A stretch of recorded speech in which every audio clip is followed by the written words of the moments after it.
iblis itu menyalahkan Allah, dan ucapan-ucapan seperti yang iblis ucapkan ini juga diucapkan oleh orang-orang yang durhaka, wong sing tidak benar, tidak taat kepada Allah. Jadi nyalah nange Gusti Allah bukan karena kedurhakaannya. Nah, kemarin kita sampaikan ada orang dikasih sakit itu langsung baik nyalah nang Allah, yakin Gusti Allah lagi ngepai sakit. Padahal kita sakit itu karena kita tidak bisa menjaga kesehatan. Waktu istirahat dolanan HP baik, waktu mangan beli gelemangan. Harusnya badan dijaga, jangan sampai kelelahan. Terus nyala nange Gusti Allah. Ya memang sakit yang memberi Allah, tapi sebabnya adalah karena kita. Sama iblis juga kan dikasih pilihan, diperintah untuk menghormati Nabi Adam dengan sujud tahiyat, sujud penghormatan. Nabi Adam iblis malah memilih tidak mau sujud. Itu kan pilihannya sendiri. Jadi kenapa harus menyalahkan Allah? Ya. Jadi termasuk adab kita adalah ketika terjadi sesuatu yang tidak enak, maka jangan menyandarkan kepada Allah. Kemarin kita singgung sedikit terkait dengan Nabi Ibrahim. Nabi Ibrahim diperintah untuk menyembelih anaknya Nabi Ismail. Ketika menyampaikan ke anaknya, ari nyembelih anakku enak tak belenak? Enak tak belenak? Belenak. Yang merintah siapa? Allah. Tapi Nabi Ibrahim tidak menyebut Allah, bentuk adab. Nah, bapak diperintah untuk nyembelih kamu, menurutmu gimana? Tidak nyebut nama Allah karena sesuatu yang tidak enak. Nabi Ismail juga ngerti bahwa itu yang perintah adalah Allah, tapi ketika memberikan jawaban Nabi Ismail pun tidak menyebut nama Allah. Kenapa? Belenak bentuk anu ini. Maka Nabi Ismail hanya mengatakan, ya abatif al ma tu'mar, wahai ayahku, lakukan apa yang diperintahkan kepadamu. Tidak menyebut Allah. Jadi kita ini ya, kalau terjadi sesuatu yang tidak enak kepada kita, jangan menyandarkan kepada Allah, bentuk adab kita kepada Allah. Misal tadi itu sakit. Kenapa sakit? Ya kita belum bisa jaga kesehatan, akhirnya Allah kasih sakit. Karena saya nggak bisa ngasih jaga kesehatan, maka dikasih sakit. Jadi menyalahkannya diri sendiri. Kenapa sampean kenapa sampean kok cerai sama istri? Ya Gusti Allah pengen mengonon sih lah, aja mengonon. Tapi jabe iya karena wis lah kecocokan. Jadi jangan menyandarkan kepada Allah, itu bentuk adab kita kepada Allah. Jadi apa bae sing blenak aja disandar nang ning Gusti Allah. Paham beli? Anak durhaka, anak angel dikongkon. Kali aja jawab, kenapa sih anaknya sampean mengonon? Ya ampun Gusti Allah yang ngepayu mengonon, lah aja mengonon. Tapi saya nggak tahu, mungkin kita kang dongai kurang, kita sing kurang bisa mendidik. Nyalakan diri sendiri, jangan disandarkan kepada Allah, bentuk adab. Paham betul? Nah, iblis termasuk adabe orang bener. Wong dheweke beli gelem hormat Nabi Adam dhewek, terus nyalah nange nyandarkan kesesatannya kepada Allah. Engkau ya Allah yang telah menyesatkan aku, karena engkau bikin kesesatan, lalu kemudian sayanya jadi tersesat karena engkau. Nah, iblis menyalahkan Allah. Qala fabima aghwaytani, karena engkau telah menyesatkanku, la aq'udanna lahum siratakal mustaqim, maka pasti akan aku selalu menghalangi mereka dari jalanmu yang lurus. Setan benar-benar konsentrasi, tidak pernah lengah untuk menghalang-halangi manusia kita dari jalan yang lurus. Jadi setane menggoda kita. Arab gawe bagus digoda, Arab gawe blesak ya tetap digoda. Loh, gawe blesak digoda priben? Awang Arab main judi, tuli ya wes judi bae, ira kok enak judi, lamun coba bayangan lamun tembus papat kan mereka priben oli kuayang akeh bae oli. Nah, dan seterusnya. Nah, itu dihiasi kebatilan dengan kesesatan, kemaksiatan dengan yang indah-indah. Gara-gara siapa itu? Ya setan. Ya. Nah, setan akan menyesatkan. Arab sholat digoda. Kemarin sudah kita bahas priben cara setan menggoda kita dalam sholat. Ya, nanti sing durung weru beli mangkat ndeleng ning YouTube. Besok tayangnya. Sing telat. Insya Allah 7 jurus setan dalam menyesatkan manusia dari jalan Allah yang lurus. Baik, jadi setan itu akan menyesatkan manusia. Dari mana menyesatkannya? Summa la'atiyannahum min baini aydihim wa min khalfihim wa an aymanihim wa an syama'ilihim. Kata setan, pasti akan aku datangi mereka untuk aku sesatkan dari depan, dari belakang, dari kanan atau kiri mereka. Dari depan, kanan, kiri. Yang tidak disebut adalah dari atas dan bawah. Ulama berbeda pendapat. Apa maknanya depan itu? Depan, belakang, kanan, kiri. Ada ulama yang mengatakan bahwa ya memang setan tekai sing kono kecuali sing dhuwur. Kenapa kalau dari atas tidak didatangi setan? Sebab atas itu adalah tempat diturunkannya Al-Quran. Quran diturunkan dari atas.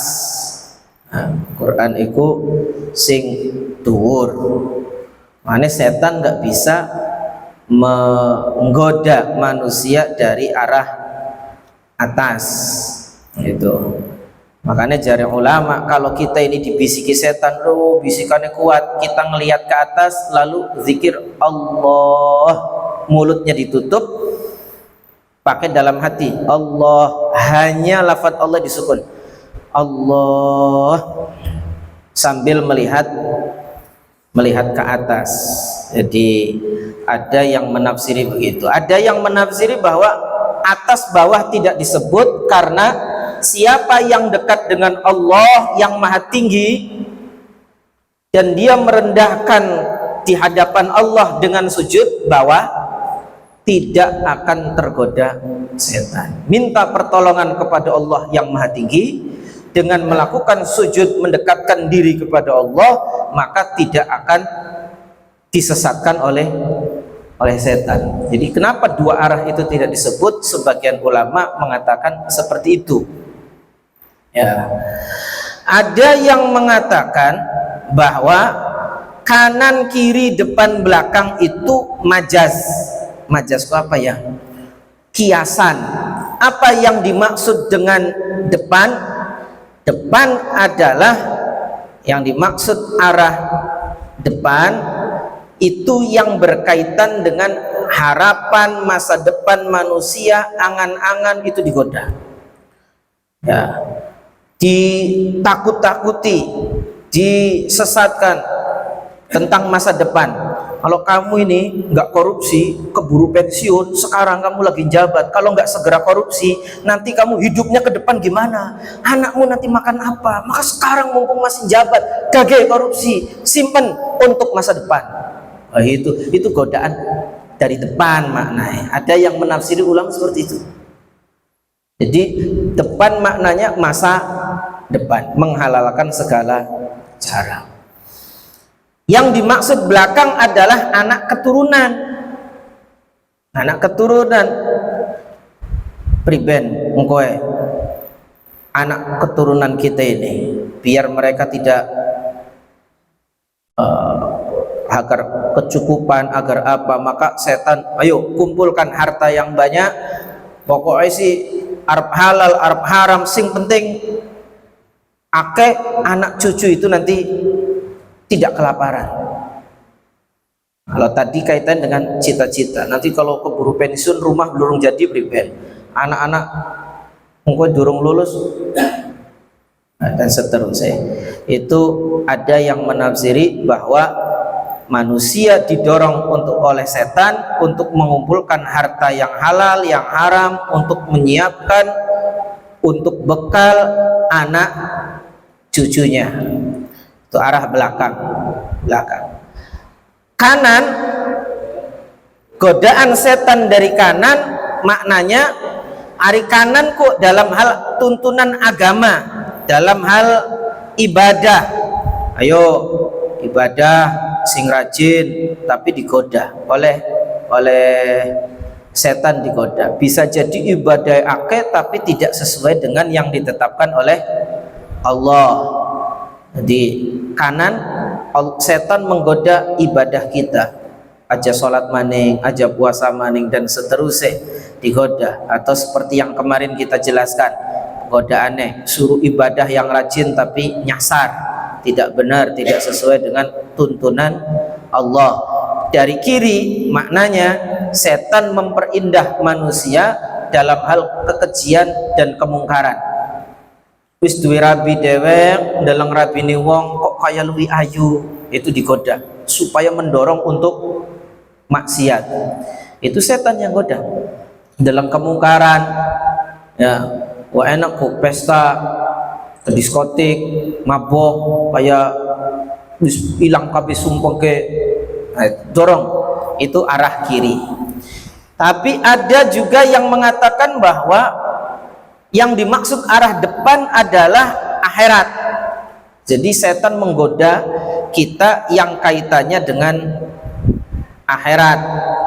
Goda kita pengen mempersiapkan amal-amal untuk akhirat, bekal-bekal akhirat. Ayo digoda setan. Godaannya luar biasa. Arab sedekah aja eman. Engko bokat ira rabine sakit priben duite. Sedekah-sedekah nah ayo. Engko lamun ire butuh priben. Jadi padahal kita pengen sedekah itu untuk amal akhirat. Amal akhirat itu, hari akhirat itu ada di depan kita. Kita pengen sedekah untuk amal akhirat, dari depan setan menggoda. Kalau butuh priben, kalau ada kebutuhan tidak terduga bagaimana, kalau nanti istrimu butuh gimana, kalau anakmu butuh gimana, kalau nanti ke depan kamu dipecat kerjanya, nanti kalau uangnya sedekahkan kamu nanti hidupnya gimana, itu digoda dari arah depan. Ya. Dari arah belakang itu artinya dalam hal dunia, karena dunia itu di belakang kita. Yang berpendapat bahwa arah belakang artinya dunia, karena dunia itu yang akan kita tinggalkan. Dalam hal perkara dunia digoda ning setan, akhirnya sedikit syukurnya menghalalkan segala cara, itu berarti setan menggoda dari arah belakang. Kalau kamu nggak diangkat PNS tahun ini, kapan lagi kamu? Ya, hidupmu nanti gimana? Nanti duniamu gimana? Maka kau coba kamu cari channel sana, suap, sogok, biar tahun ini lulus. Ini namanya setan menggoda dari arah belakang. Padahal kata Nabi ar-rashi wal murtashi finnar, yang apa namanya, yang menyuap dan yang disuap masuk neraka. Tapi ya itu karena setan sih. Insyaallah lamun nira beli nyogok mau beli lulus dan seterusnya lah ya. Para bapak dan ibu yang saya hormati, setan akan menggoda kita. Kapan ujungnya setan, puncaknya setan menggoda kita? Puncaknya adalah di akhir hayat kita, babak final lamun anuka. Sebab manusia itu tergantung bagaimana akhirnya. Kalau akhirnya baik, husnul khotimah, amalnya biarpun sedikit diterima oleh Allah, dosanya walaupun banyak, kalau husnul khotimah akan diampuni oleh Allah. Kalau su'ul khotimah, biarpun amalnya banyak tidak diterima oleh Allah, dan dosanya akan diperhitungkan oleh Allah. Nah, setan itu akan menggoda, mengerahkan segala daya upaya mereka.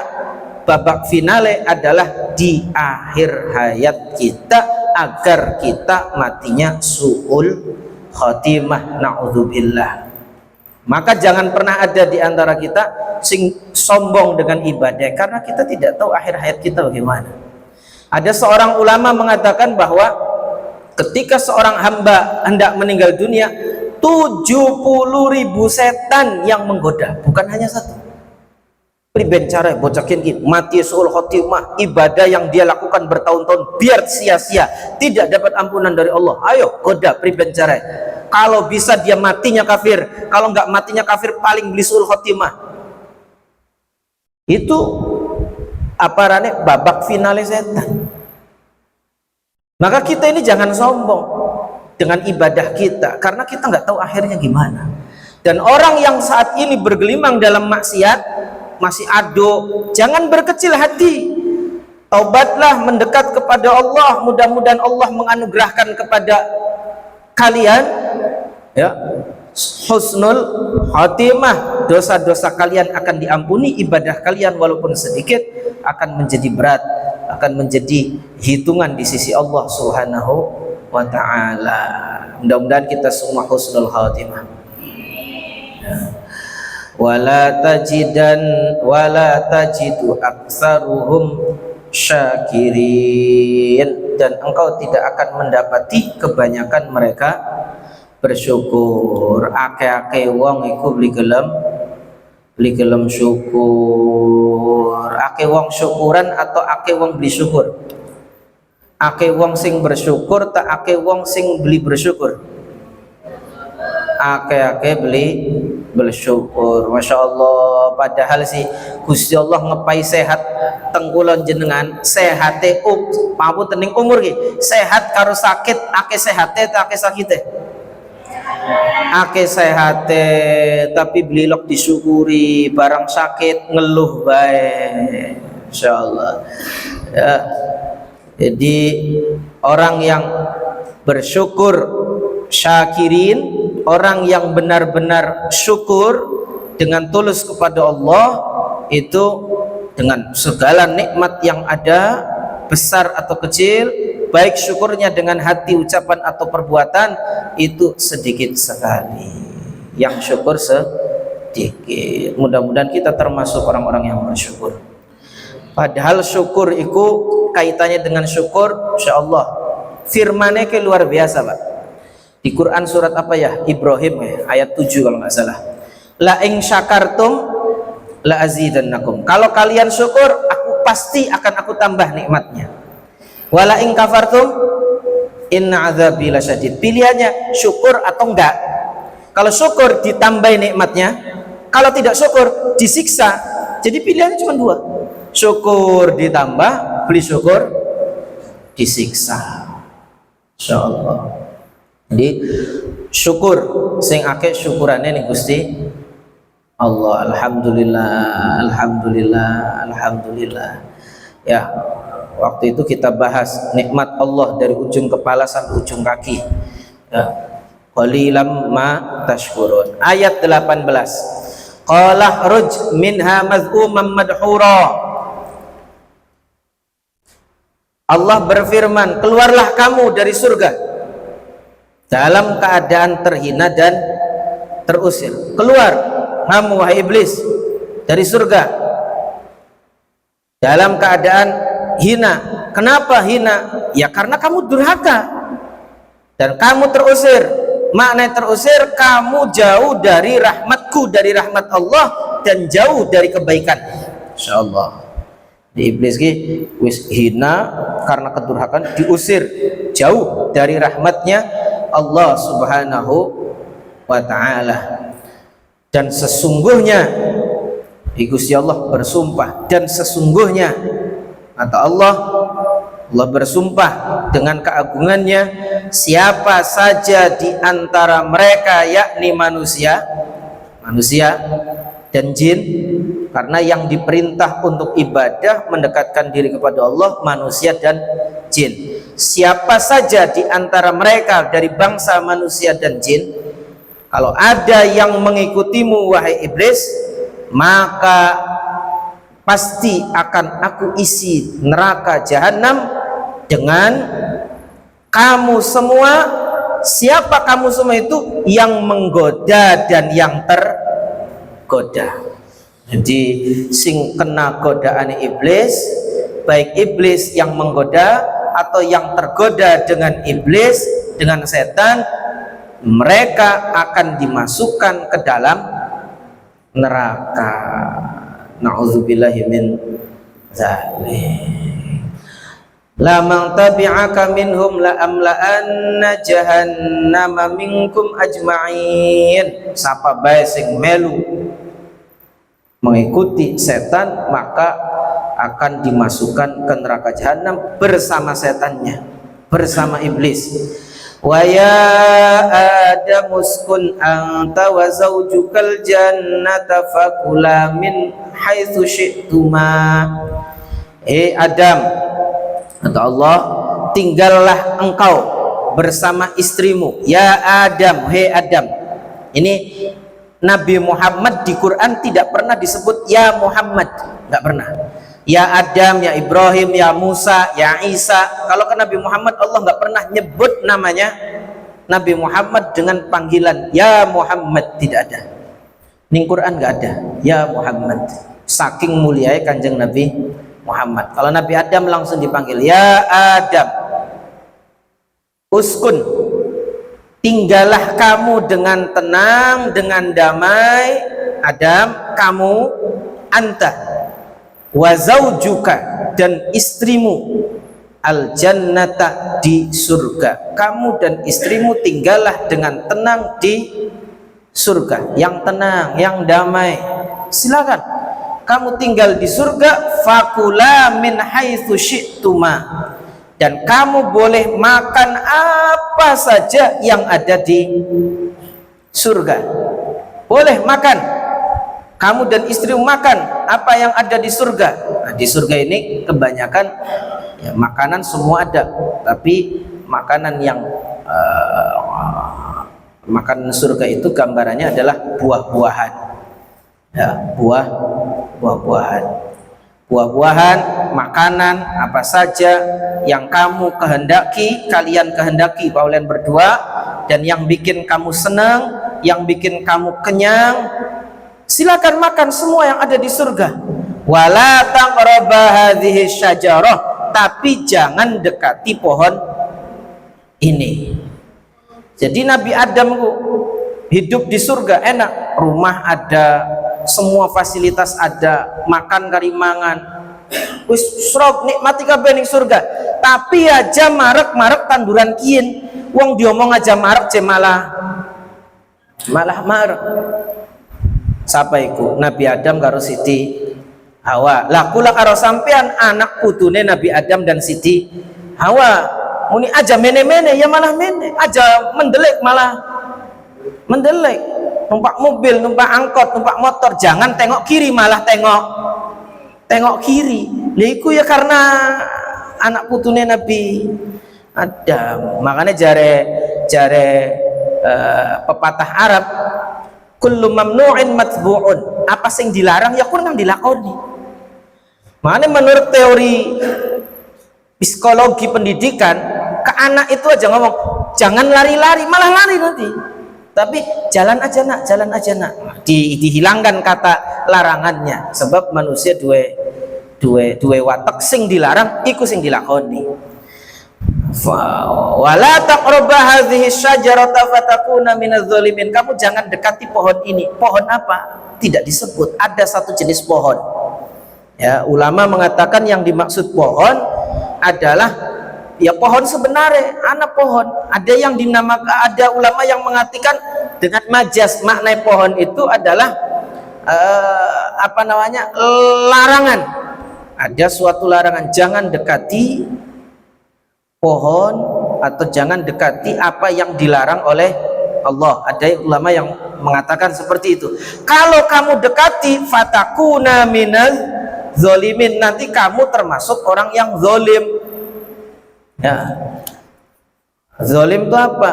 Zalim itu meletakkan sesuatu tidak pada tempatnya. Kalau kamu mendekati pohon itu, nanti kamu termasuk orang zalim. Dengan cara apa? Kau nyicipi, penasaran aja, marak-marak. Ya pada baik karo wala taqrabuz zina, aja marak-marak ning zina. Kau kapan marak-marak? Yang kau jadi zina, nyicipi. Wah, nyicipi apa ya empu? Cicipi. Mana itu pohon terlarang. Dan di dalam Al-Quran Allah tidak mengatakan pohon khuldi, buah khuldi. Dengan cara apa? Bisikie ngomongnya mengenen setane. Ya, setane. Tuhanmu Allah melarang kamu deketi pohon ini itu biar kamu itu nggak jadi malaikat. Kalau kamu makan ini, buah pohon ini, nanti kamu jadi malaikat, kamu kekal dalam surga. Kekalku bahasa Arabnya khalid atau khulud. Maka anak kan ngomong buah khuldi, buah yang bikin kekal. Makanya autakuna minal khalidin.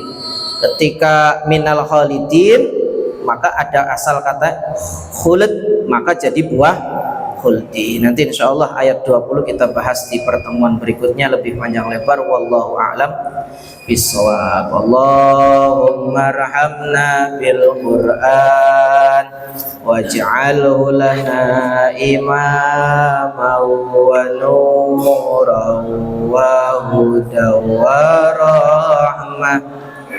Allahumma dzakirna minhu ma